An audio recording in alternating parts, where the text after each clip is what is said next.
करेंगे कक्षा 6 मैथ्स। आप ये का जो पेपर था उसका सोल्व करेंगे, तो आपको ये अच्छे से समझना है। तो उसका जो प्रश्न नंबर 1 है वो है, प्रश्न यहाँ पे मैं लिख देता हूँ। प्रश्न नंबर 1 है अंकों, पहले मैं इसको लिख देता हूँ, उसके बाद आपको पढ़ के सुना दूंगा। 4, 8, 7 व 5 से बनी 4 अंकों की सबसे बड़ी संख्या है। इसके अंदर 4 ऑप्शन दे रखे हैं। क वाला है 8,754, ख वाला है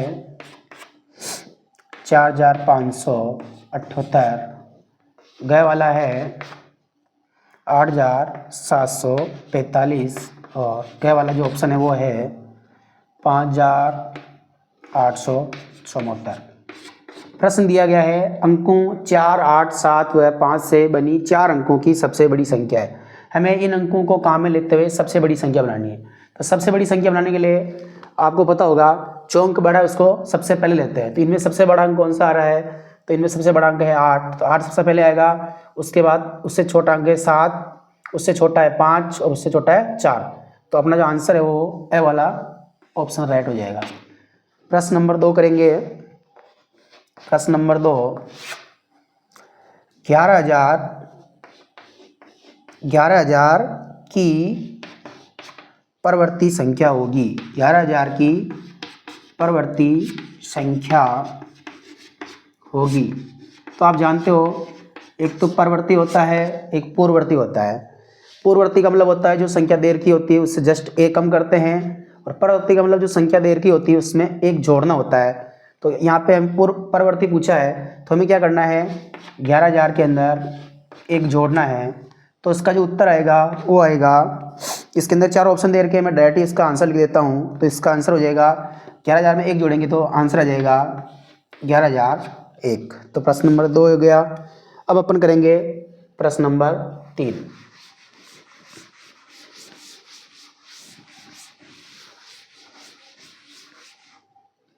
प्रश्न नंबर 3 है वे संख्याएं जिनके गुणनखंड एक और स्वयं व संख्या ही होती है कहलाती है। तो इसका जो आंसर आएगा वो आएगा अभाज्य संख्याएं। मैं एक बार यहाँ पे लिख के बता देता हूँ आपको। प्रश्न नंबर 3,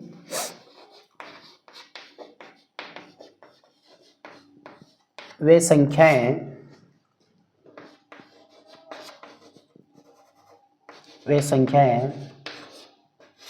जिनके गुणनखंड एक और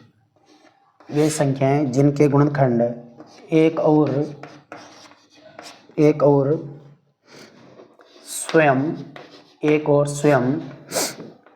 वह संख्या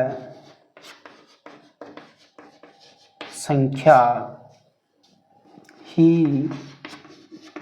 होते हैं कहलाती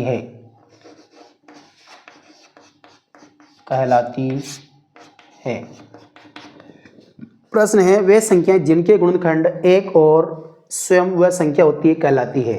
तो ऐसी संख्याओं को कहते हैं अभाज्य संख्या। इसका जो आंसर हो जाएगा वो हो जाएगा अभाज्य संख्याएं।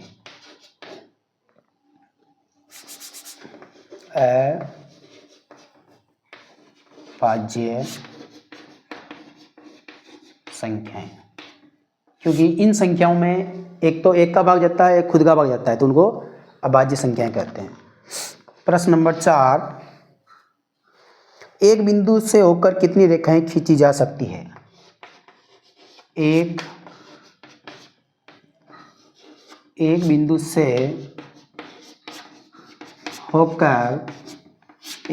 होकर कितनी रेखाएं खींची जा सकती है? तो कोई एक बिंदु दे रखा है तो उस बिंदु से कितनी रेखाएं खींच सकते हैं, तो इसकी कोई संख्या फिक्स नहीं है। इसमें जो ऑप्शन दे रखा है वो दे रखा है 1 दे रखा है, 2 दे रखा है, 3 दे रखा है और अनंत दे रखा है। तो इसमें की कोई संख्या फिक्स नहीं होती है, बहुत सारी रेखाएं खींच सकते हैं। तो इसका जो आंसर आएगा वो आएगा अनंत। अनंत यानी बहुत सारी, तो इसका जो आंसर हो जाएगा वो हो जाएगा अनंत। तो प्रश्न नंबर 4 ही हो गया। अब प्रश्न नंबर जो 5 है वो अब 5 करेंगे।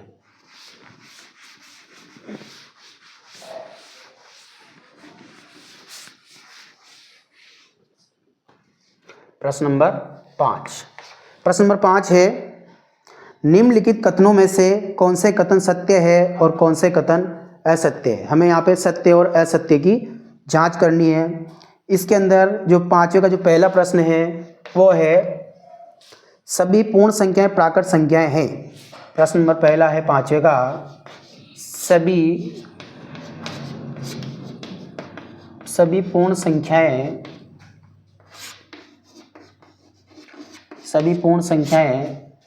प्राकृतिक संख्याएं हैं। तो आपको पता करना है कि ये गलत है या सही है। तो सभी पूर्ण संख्याएं प्राकृतिक संख्याएं हैं तो ये गलत है, क्योंकि सभी पूर्ण संख्याएं प्राकृतिक संख्या नहीं होती है, बल्कि सभी प्राकृतिक संख्याएं पूर्ण संख्याएं होती है। तो इसका जो आंसर है वो गलत आएगा। आप असत्य लिख सकते हैं यहाँ पे। 5वें का दूसरा है, वे संख्याएं जिनके 2 से अधिक गुणनखंड होते हैं सहभाज्य संख्याएं कहलाती है। वे संख्याएं जिनके 2 से अधिक गुणनखंड होते हैं,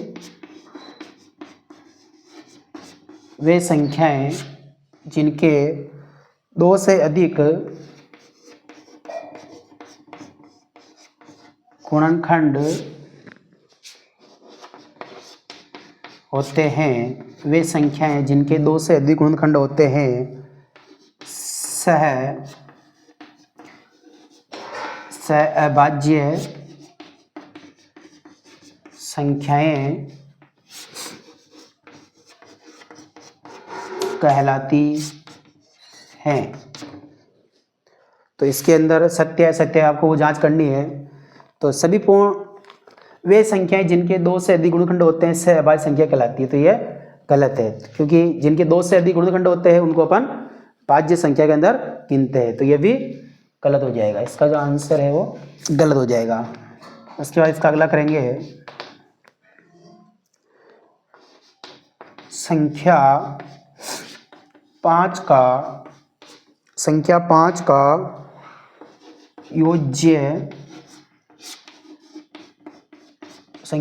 का योज्य प्रतिलोम शून्य है। प्रश्न कह रहा है संख्या 5 का योज्य प्रतिलोम शून्य है।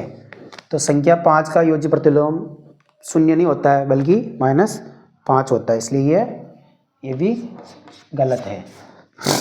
अगला करेंगे, एक उचित भिन्न में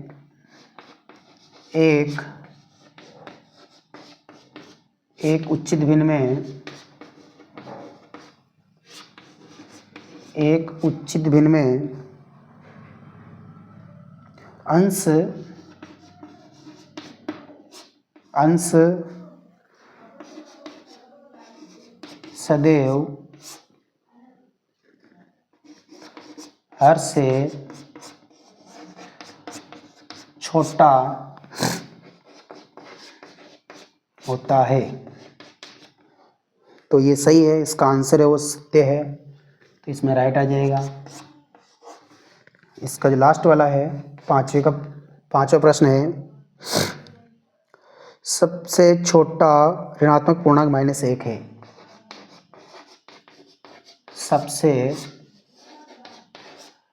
सबसे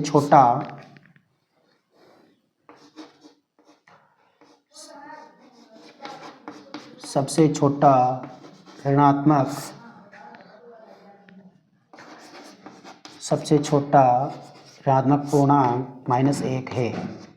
प्रश्न है सबसे छोटा ऋणात्मक पूर्णांक -1 है। तो ये गलत है, क्योंकि सबसे छोटा जो ऋणात्मक पूर्णांक होता है वो कोई फिक्स नहीं होता है, वो कितना भी हो सकता है। -1 के बाद संख्या जैसे बढ़ती है वो छोटी होती जाती है, तो ये असत्य है। तो 5 तक प्रश्न हो गए।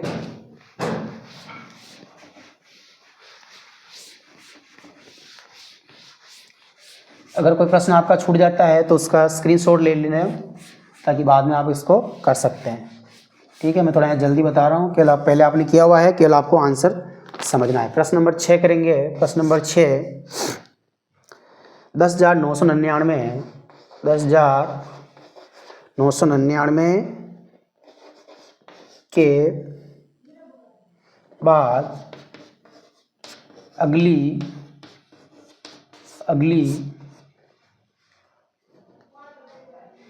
3 प्राकृत संख्याएं लिखिए। 3 प्राकृत संख्याएं लिखिए।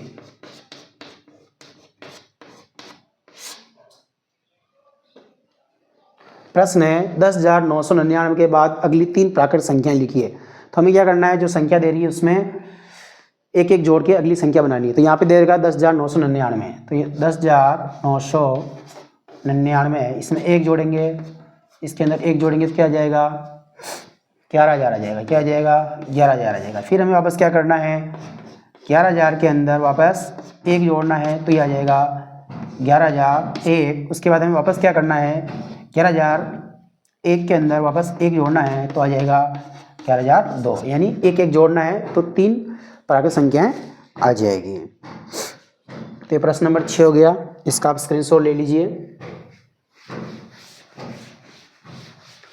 उसके बाद प्रश्न नंबर 7 करेंगे।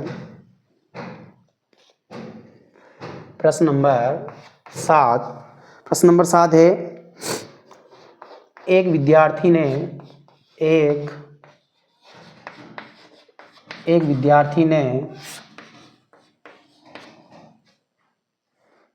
7,236 को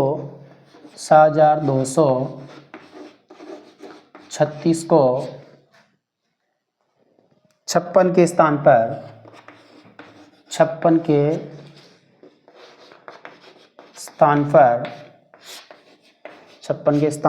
65 से गुणा कर दिया।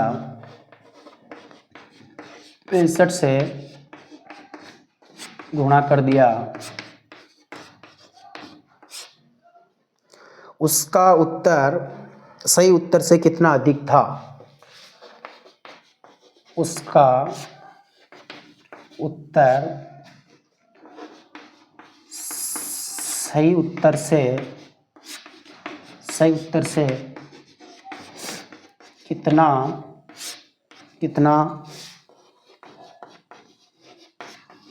अधिक था। प्रश्न क्या है, एक विद्यार्थी ने 7,236 को 56 के स्थान पर 65 से गुणा कर दिया। मतलब उसको 7,236 को 56 से गुणा करना था, लेकिन जल्दबाजी में गलती से उसने 56 के स्थान पर 65 से गुणा कर दिया। तो वास्तव में जो उत्तर आ रहे हैं, जो उत्तर आने चाहिए थे वो नहीं आ रहे, बल्कि ज़्यादा आ रहे हैं। तो ज़्यादा उत्तर कितने आ रहे हैं वो हमें पता करना है। इसके लिए हमें पहले क्या करना पड़ेगा, 7,236 को 65 से गुणा करना पड़ेगा। उसके बाद 7,236 को 56 से गुणा करना पड़ेगा। उसके बाद जो आंसर रहेगा उसको उसमें से माइनस करेंगे। तो पहले अपन 7,236 को 65 से गुणा करेंगे, क्योंकि उसने 56 के स्थान पर 65 से गुणा कर दिया। तो हम पहले 65 से गुणा कर लेते हैं। 5 अंक 30 की सिप पर हासिल के 3, 5 ते 15, 3 18 के 8, हासिल का 1, 5 दूनी 10 और 1 11 का 1, हासिल का 1, 7 पंजे 35 और 1 36, 4 अंक 36 के 6, हासिल के 3, 6 ते 18, 3 21 का 1, हासिल के 2, 6 दूनी 12, 12 2 14 के 4, हासिल का 1, 7 छंग 42, 42 और 1 43। ये गुणा हो गया अपना। अब हम जोड़ कर लेते हैं। 0, 8 14 के 4, हासिल का 1, 1 1 2 और 1 3, 6 4 10, 10 की सिप पर हासिल का 1, 3 3 6 और 1 7 और 4। ये तो अपन ने 65 से गुणा कर लिया। अब अपन 56 से गुणा करेंगे। 7,236 को अपन 56 से गुणा करेंगे, क्योंकि उसको 56 से गुणा करना था, उसने 65 से कर दिया। 4 अंक 36 के 6, हासिल के 3, 6 ते 18, 3 21 का 1, हासिल के 2, 6 दूनी 12, 12 और 2 14, 14 के 4 हासिल का 1, 7 6 42, 42 और 1 43। अब अपन 5 से गुणा करेंगे। 5 30 की 70 हासिल के 3, 5 से 15, 3 18 के 8 हासिल का 1, 5 दूनी 10, 10 10 और 1 11 का 1 हासिल का 1, 35 और 1 36। अब अपन छोड़ करेंगे। 6 1 8 4 12 की 2 हासिल का 1, 3 1 4 और 1 5, 6 4 10 हासिल का 1, 3 और 1 4। तो यहाँ पे उसने क्या करा, 56 के स्थान में 65 से गुणा किया तो ये आंसर है। अगर 56 से गुणा करता तो ये आंसर आते। एक्चुअल में जो आंसर आने चाहिए थे वो ये थे, लेकिन उसके आंसर ये आ रहे। तो कितने अधिक है वो पता करना है, तो इसके लिए हम इसमें से इसको माइनस करेंगे। तो इसको अपन माइनस करके देख लेते हैं। 47 0 3 4 0, इसमें से माइनस करना है। 4 0 5 2 1 6। तो इसको माइनस करके देख लेते हैं। एक उदाहरण लेंगे। 10 में से 6 गए 4, यहाँ बचेंगे 3, 3 में से 1 गया तो 2, और 2 में से 2 गया तो 0। एक उदाहरण लेंगे। 10 में से 5 गया तो 5, यहाँ बचेंगे 6, 6 में से 0 गया तो 6, और 4 में से 4 गया तो 0। यानी जो आंसर आएंगे, दोनों आंसरों का जो अंतर आएगा वो आएगा 65,024। सॉरी, यहाँ पे थोड़ी मिस्टेक हो गई। यहाँ पे 3 में से 2 गया तो 1 आना चाहिए था, यहाँ पे थोड़ी मिस्टेक हो गई है, यहाँ पे 1 आएगा। तो एक्चुअल में जो दोनों का अंतर आ रहा है वो आ रहा है 65,124। ये दोनों का अंतर है। तो 7वें का आंसर ये हो जाएगा। आपका आंसर ये है, देख लीजिए इसको ध्यान से। ठीक है, इसका स्क्रीनशॉट ले लीजिए। प्रश्न नंबर 8 करेंगे। अगर कोई प्रश्न समझ नहीं आता है तो उसको वापस देखिए, आपको समझ में आ जाएगा। यहाँ मैं थोड़ा जल्दी जल्दी बता रहा हूँ। प्रश्न नंबर 8 करेंगे। प्रश्न नंबर 8 है, 5 अंकों की सबसे छोटी संख्या लिखिए। 5 अंकों की सबसे छोटी संख्या लिखिए। प्रश्न है 5 अंकों की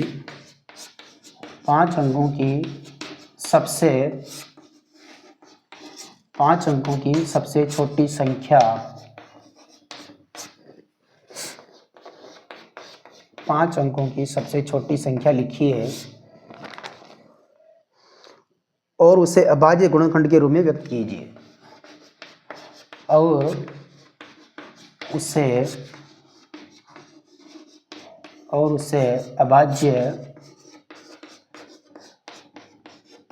अभाज्य गुणनखंड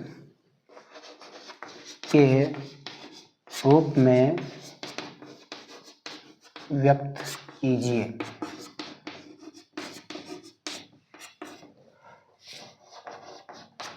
प्रश्न है 5 अंकों की सबसे छोटी संख्या लिखिए और उसे अभाज्य गुणनखंड के रूप में व्यक्त कीजिए। तो सबसे पहले हमें 5 अंकों की सबसे छोटी संख्या लिखनी है। तो आपको बता रखा है सबसे बड़ी संख्या कैसे लिखते हैं, सबसे छोटी संख्या कैसे लिखते हैं। तो 5 अंकों की सबसे छोटी संख्या होगी 10,000। कितनी होगी?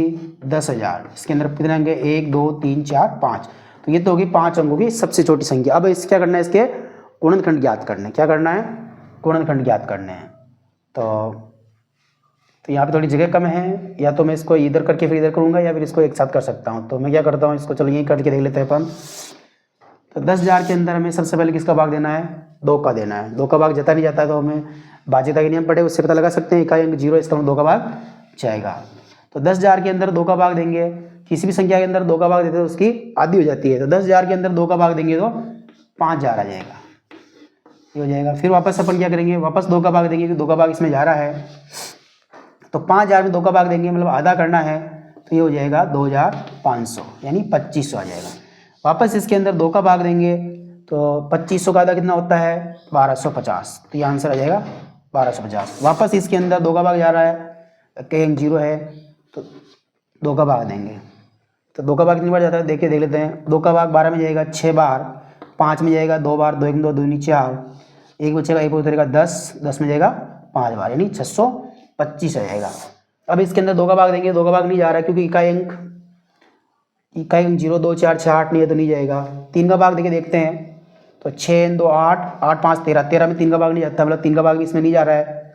फिर इसके अंदर अपन 4 का देंगे, 4 का भी नहीं जा रहा है, इसमें 5 का भाग जाएगा। किसका भाग जाएगा? 5 का। 5 का भाग देख लेते हैं, तो 5 का भाग देंगे अपन 6 के अंदर, एक बार जाएगा, एक बचेगा, एक पे उतरेगा 2, 12, 12, 12 में जाएगा 2 बार, 5 दूनी 10, फिर बचेंगे 2, 2 पे उतरेगा 5,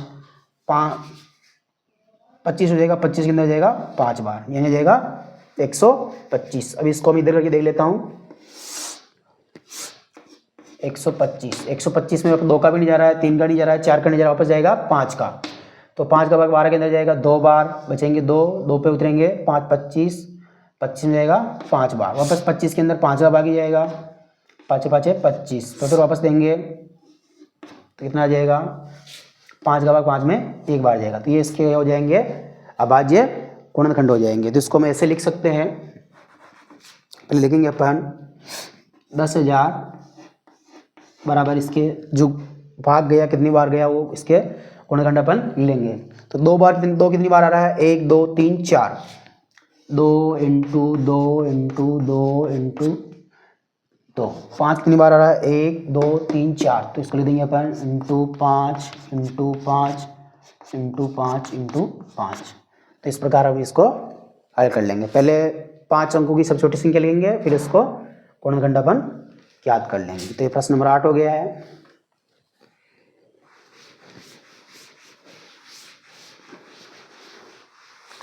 इसके बाद अपन अगला प्रश्न करेंगे।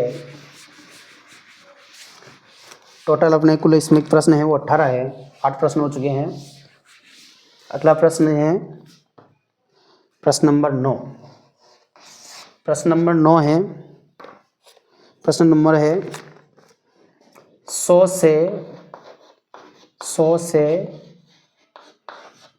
से छोटी ऐसी सभी संख्याएं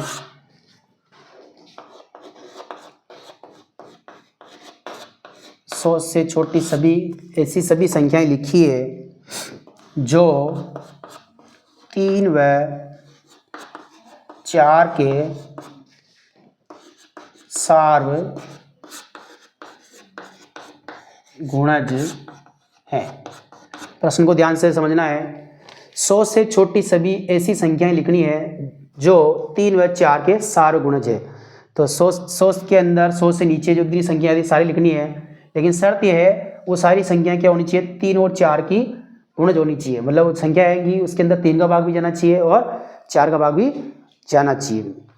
तो यहाँ पे दो अंक है मेरे पास, 3 और 4, दोनों का मल्टीप्लाई कितना होता है? 12। तो हम क्या करेंगे? 12 का पहाड़ा लिख लेंगे। 12 कम 12, 12 दूना 24, 12 तिया 36, 12 चौक 48, 12 पंजे 60, 12 छंग 72, 12 सात 84, 12 अट्ठी 96। आगे नहीं लिखना है क्योंकि आगे लिखेंगे तो क्या हो जाएगा? 12 नाम 108। 108 जो है वो 100 से बड़ा हो जाएगा, क्योंकि हमें 100 के अंदर अंदर जो सीधी हुई संख्या है उनको लिखना है और उनके अंदर 3 और 4 दोनों का भाग जाना चाहिए। तो 90 का आंसर आपका ये हो जाएगा। ठीक है, इस प्रकार हम कर लेंगे। प्रश्न नंबर 10 जो था वो प्रिंटिंग मिस्टेक है, प्रश्न छपा हुआ नहीं है तो इसको अपन ने कटवा दिया था, इसको नहीं करना है। प्रश्न नंबर 11 है, इसको हम बाद में करेंगे, आकृति वाला है तो इसको हम बाद में करेंगे। प्रश्न नंबर 12 कर लेते हैं। प्रश्न नंबर 12 कर लेते हैं। प्रश्न नंबर 12 है, निम्नलिखित के मान ज्ञात कीजिए।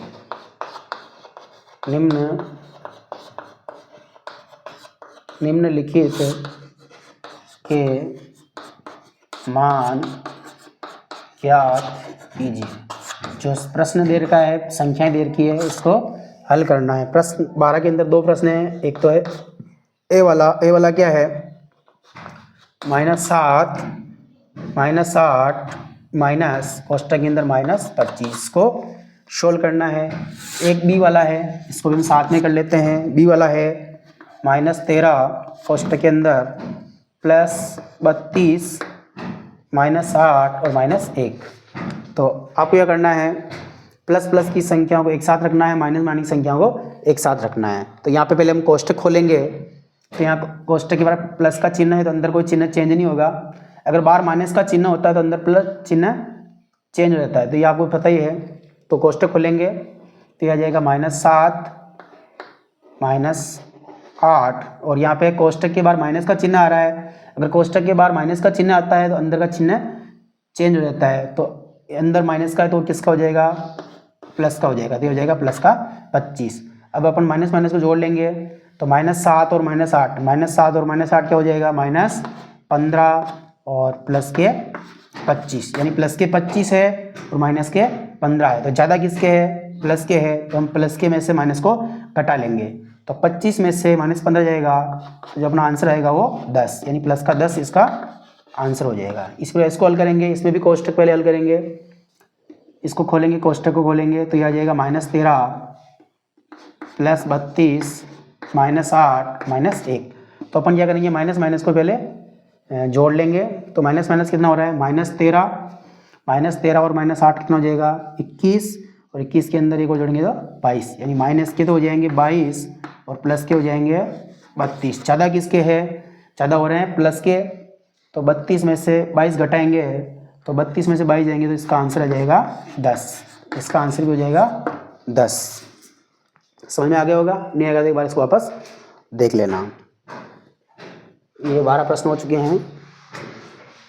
प्रश्न नंबर जो 13 था वो भिन्न वाला था, तो ये वाला प्रश्न सवाल भी अपन ने नहीं किया था, नहीं पढ़ा था, तो इसको अपन नहीं करेंगे। इस प्रश्न के नंबर दूसरे प्रश्न में ऐड कर दिए गए हैं, इसको अपन नहीं करेंगे, ठीक है। उसके बाद अगला प्रश्न है प्रश्न नंबर 14। प्रश्न नंबर 14 थोड़ा बड़ा है, इसको ध्यान से समझना, बड़ा है। प्रश्न है, तीन टैंकरों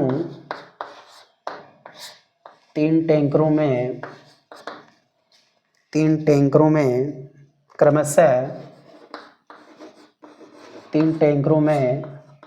क्रमशः 403 लीटर, 434 लीटर और 465 लीटर डीजल है,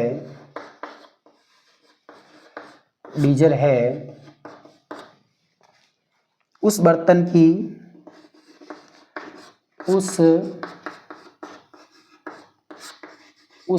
की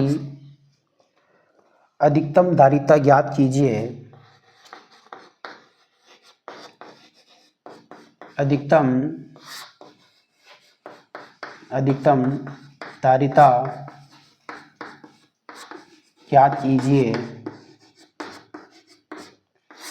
ज्ञात कीजिए जो इन तीनों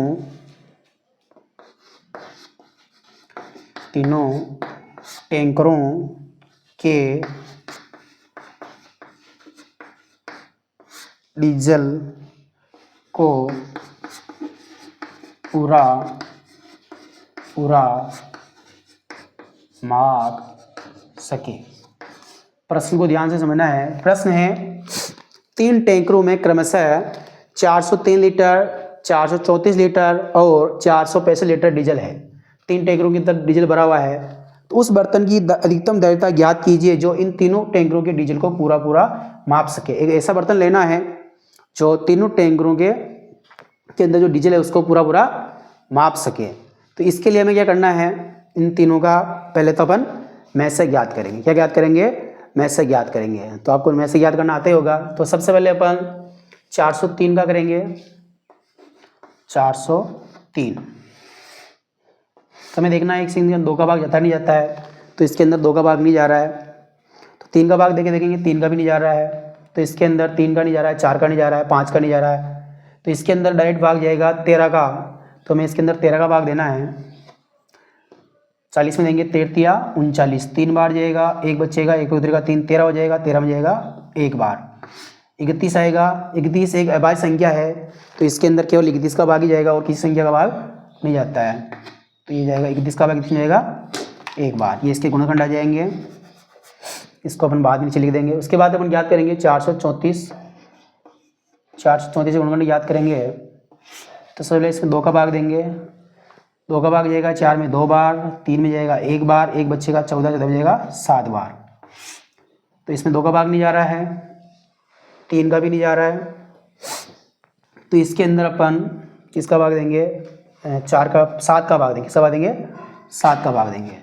तो 7 का भाग 21 में जाएगा 3 बार और 7 में जाएगा 1 बार, फिर आ जाएगा 31। 31 एक अभाज्य संख्या है जिसमें 31 का भाग ही जाएगा और 1 बार जाएगा। अब अपन किसका याद करेंगे, 465 का, 465। तो इसके अंदर 2 का नहीं जा रहा है, 6 4 10 15, 3 का जा रहा है, 3 का भाग देंगे। 3 एकम 3, 1 बार जाएगा, बचेगा 1, 16, 16 में जाएगा 5 बार, 1 बचेगा 15, 15 में जाएगा 5 बार, यानी 155 आएगा। 155 में किसका भाग जाता है, 5 का भाग जाएगा। तो इस 5 का भाग देंगे, 5 के 15 और 5 में जाएगा 1 बार, यानी 31। 31 में भाग देंगे, 1 बार जाएगा। तो हम इनके गुणनखंड लिख लेंगे, 403 के गुणनखंड लिखेंगे। 403 गुणनखंड है 13 इंटू 31, फिर लिखेंगे 434 के 2 इंटू 7 इंटू 31, फिर अपन लिखेंगे 465 के 465 3 इंटू 5 इंटू 31। तो हमें क्या करना है, इसमें जो गुणनखंड आ रहे हैं उसमें कॉमन देखना है जो तीनों में आ रहा हो। इसमें 13 आ रहा है लेकिन इसमें नहीं आ रहा है, इसमें 31 आ रहा है, तो 31 में आ रहा है, इसमें आ रहा है, इसमें भी आ रहा है, तीनों में 31 आ रहा है। तीनों में कॉमन क्या आ रहा है, 31 आ रहा है। तो हमें क्या लिख सकते हैं, 31। तो ऐसा बर्तन, मतलब एक ऐसा बर्तन 31 लीटर का होगा जो तीनों को पूरा पूरा नाप सकता है। इसका आंसर हो जाएगा 31। तो प्रश्न नंबर 14 ही हो गया।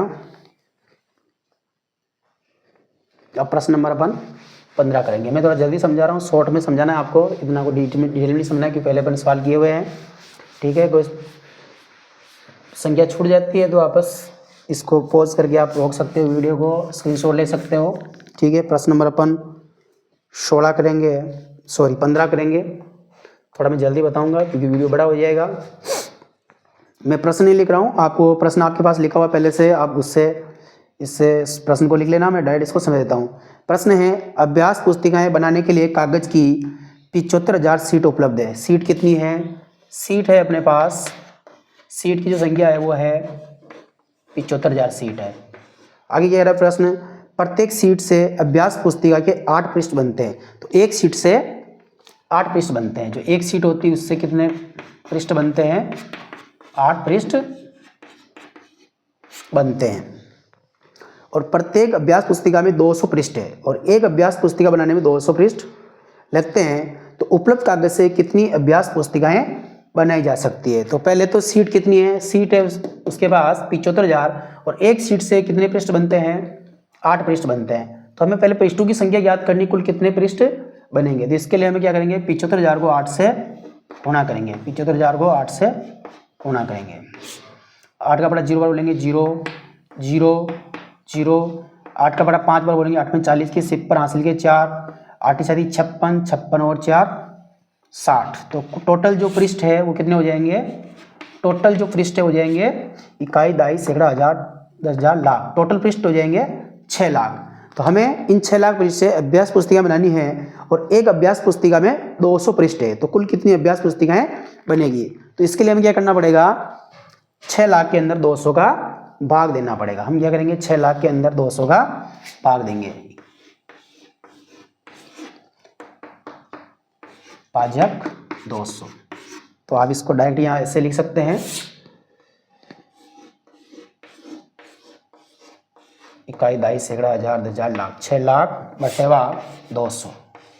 तो इसको हम काट सकते हैं, नीचे 2 शून्य आ रही है तो 2 शून्य नीचे काट देंगे, 2 शून्य ऊपर काट देंगे। अब अपने पास क्या बचता है, 6,000 बटेवा 2, यानी 6,000 में 2 का भाग देंगे तो 6,000 में 2 का भाग जाएगा 3,000 बार। तो कुल कितनी अभ्यास पुस्तिकाएं बनेगी, 3,000। तो इसका आंसर आ जाएगा 3,000। तो आप इसको ऐसे भी हल कर सकते हैं।